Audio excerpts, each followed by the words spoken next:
कौमी आवाज़ यूपी के ख़बरनामा में आपका तहे दिल से इस्तकबाल है। मैं सैयद अतुल्ला शमसी हाजिर हूँ ताज़ा तरीन ख़बरों के साथ। आज पूरे मुल्क हिंदुस्तान में 79वां योम आज़ादी का जश्न बड़ी ही उसको एहतमाम के साथ मनाया गया। ख़ास तौर से मदरसे अरबिया में इसकी बेहतरीन झलक देखी गई। ज़िला देवरिया के मदरसा अरबिया रिज़ाउल इस्लाम तनिया कलाम में भी आज़ादी का जश्न बड़े ही उसको एहतमाम के साथ मनाया गया, उल्लास के साथ मनाया गया। आइए उसकी कुछ झलकियाँ आपके सामने पेश करते हैं।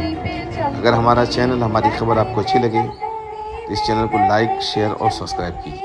धरती पे चमकूंगी मैं, धरती पे चमकूंगी, लिखूंगी पढ़ूंगी और मेहनत भी करूंगी।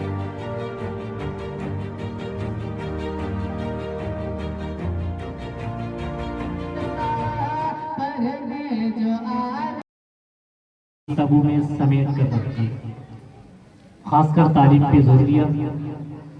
हम सबको मिलकर ये कोशिश करनी चाहिए कि तालीम और बेहतर से बेहतर हो और हमारे बच्चे वतन के सिपाही बने।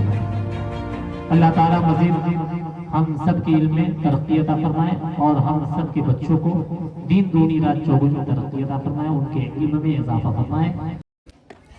आजादी केवल एक धर्म और एक संप्रदाय से नहीं मिली है।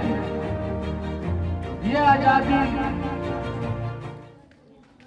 जिसको हम मना रहे हैं उसमें हिंदू, मुस्लिम, सिख, ईसाई, जैन, पारसी सभी धर्म के, सभी संप्रदायों के लोगों का खून बहा है, तब हम इस आजादी को मना रहे हैं।